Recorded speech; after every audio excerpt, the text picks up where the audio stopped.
핵심 현안들에 대해서 깜깜하답니다. 인계할 게 없다는데요. 현황 보고서라고 달랑 10장 내놓으면 됩니까? 박근혜 전 정부가 업무 인계 현황 보고서라고 내놓은 게 단 뭐 10장에 100여 쪽이다. 이걸 뭘 말한다고 봐야 되는지, 뭘 말한다고 봐야 되는지, 그리고 새로운 문재인 정부가 과연 이걸 받아들고 도대체 무슨 생각을 하게 됐을까? 핵심 현안들 깜깜하고 박근혜 정부의 증거인멸 아니까. 이걸 받아보고 나서 정말 깨끗합니다. 이게 답니다. 정부 현황 보고서라고 10장 달랑에 총무 비서관실 보고서 100여 쪽. 이게 다라는 거예요. 뭘 한 거예요 도대체 4년 동안? 박근혜 정부 총무 비서관실로부터 받은 자료, 업무 분류, 내부망 아이디, 비밀번호, 경주사 처리 등 사드 등 현안 자료는 없답니다. 청와대 전자보고 시스템 위민 시스템에 메일과 공지사항, 회의실 예약 등만 같은 이런 단순한 자료만 남아 있다. 청와대 핵심 관계자는 대부분 종이 보고 후에 폐기할 건 하고 지정 기록물로 다 묶어버린 듯하다. 그러니 남아있는 게 없죠. 민주당 관계자 얘기로는 문서 파쇄 규정이 새로 생겼다더라. 그게 MB정부인지 박근혜 정부인지는 확인이 안 되고 있지만 그래서 대부분 종이 보고 후에 대부분 다 파쇄했다 이런 얘기입니다. 예. 그래서 들어보시겠습니다. 일각에서는 그 시간 끌면서 대통령 기록물들 폐기하거나 반출하는 건 아니냐 이런 의심도 나왔었는데 그쪽은 아니라고 보세요? 그건 알 수가 없죠. 청와대에서는 차기 대통령이 결정이 되면 그때부터 2달 동안 각종 서류 문서 파기하고 그다음 메인 서버, PC 전부 다 포맷하고 디가우징 해가지고 완전 깡통으로 만들어 놓는 그런 작업을 하는데요. 아니 무슨 정권 인계 인수를 아니 정권을 운영한 정부가 맞아요? 이게 너무 심한 거 아니에요? 무슨 아파트 입주합니까 지금? 이게 이제 비밀번호만 가르쳐주고 나가버리게? 우리가 2차 대전이나 이런 데 보면 독일군이 패망할 때 보면 제일 먼저 하는 게 깡통에다가 서류 다 집어넣어서 태우는 겁니다. 저기 코앞에 와도 그거 다 태우고 가야 돼요.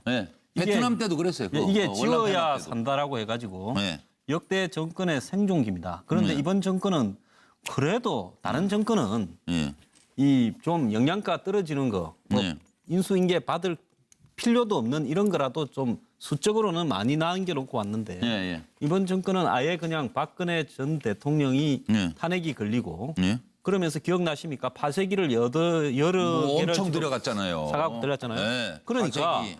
정권이 마지막까지 창출될지 안 될지 모르다가 이렇게 갔다 그러면 상당히 자료가 좀 남아있을 수 있겠죠. 그런데 이미 12월 9일부터 정권은 끝났다라고 보면서 그때부터 몇 달 동안 할 일은 없고 청와대에 앉아서 다 뭐 했겠습니까? 대통령은 탄핵 걸려 있고요. 그러니까 충분한 기간 동안 싹 지운 거죠. 노 변호사님.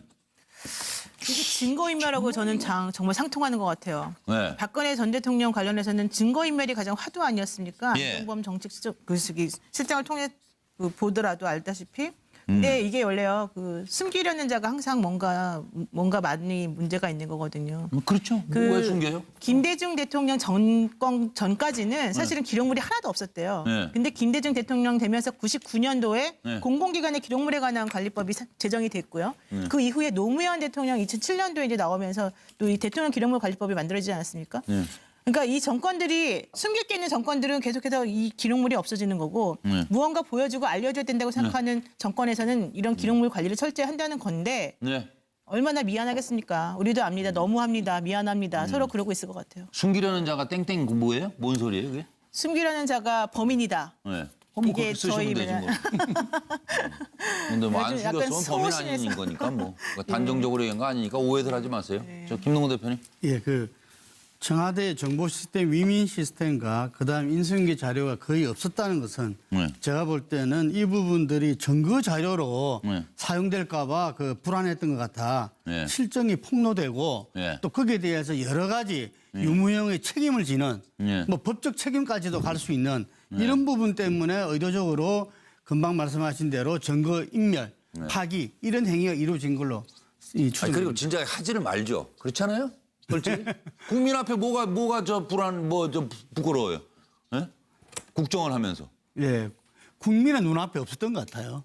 그게요. 그 점이 참 차 교수님 보시기 안타까워요. 지난 정권이지만. 지난 정권 왜 그 저렇게 했을까? 박근혜 청와대에서 지금 이 자료를 없앤 게 결국 소나기는 피하자는 의미이지 않겠습니까? 본인 지금 박근혜 전 대통령의 그런 청와대에서 여러 가지 업무의 그런 자료들이 지금 앞으로 뭐 여러 가지 재판도 있고 또 그 관련돼서도 여러 가지 또 이 박근혜 전 대통령 도왔던 분들이 또 수사선상에 오를 가능성도 높고 하니까 굉장히 협조적이었던 것 같아요. 안봉근도 뭐 나가 있지 뭐 다 이러니까. 그렇죠. 뭐 그런데 관계되는 거 그냥 뭐 싸그리 다 갖다 없애버리는. 황교안 대통령 근황 대행이 사실 그 지금 이 대통령 막았어야죠. 기록물을 지정을 했지 않습니까? 막았어야 돼요. 그때부터 사실 이런 우려들이 제기됐던 거거든요. 그럼요. 그런 부분들에 대해서 그냥 뭐 황교안 대통령 근황 대행은 그냥 신용만 한 것 같고요.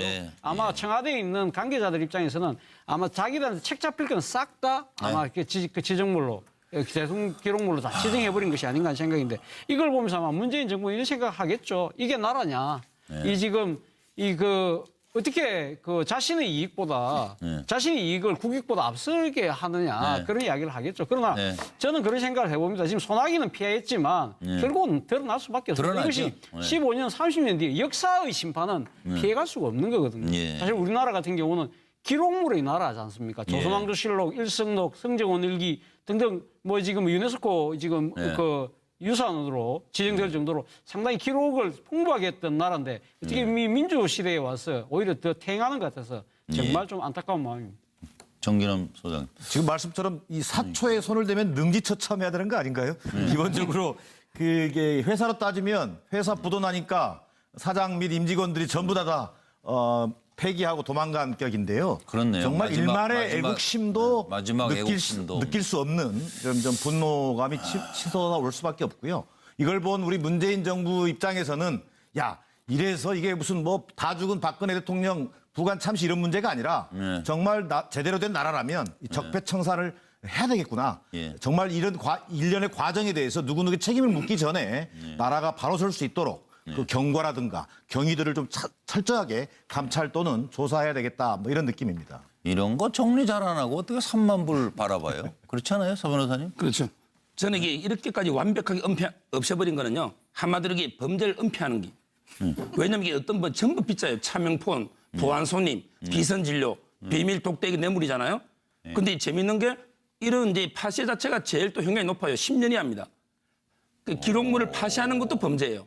그래서 이런 모든 범죄를 은폐하기 위해서 흔적도 없이 다 없애버렸다. 이게 박근혜 정부의 어떤 생각 같고요. 그럼 이게 문재인 정부는 그렇다고 이게 방법이 없느냐. 얼마든지 또 이게 은폐한 것도 또 방법이 있는 게 천천히 이게 봉인했더라도 민변을 통해서 지금 재판 들어왔어요. 바로 이게 정보공개 청구 원칙이기 때문에 그럼 세월호 7시간 정보 공개해라. 이런 재판. 또 이게 국회에서 3분이 동의하면 열람이 돼요. 정치적 해결. 그러기 검찰, 경찰 정윤회 문구 수사처럼 그럼 이게 고등법원에 영장 받으면 또 돼요. 이런 다양한 방법을 통해서 과거사는 이게 철저히 조사할 것 같아요. 네, 알겠습니다. 기록물을 열람해봐도 아무것도 안 나오면 그건 어쩔 수 없죠. 일단 봉인 현금만 할 수 있다는. 열람 일단 해보았으면 좋겠어요. 그래야 국민들이 덜 답답하실 거 아니에요?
대부분 다 파쇄했다 이런 얘기입니다.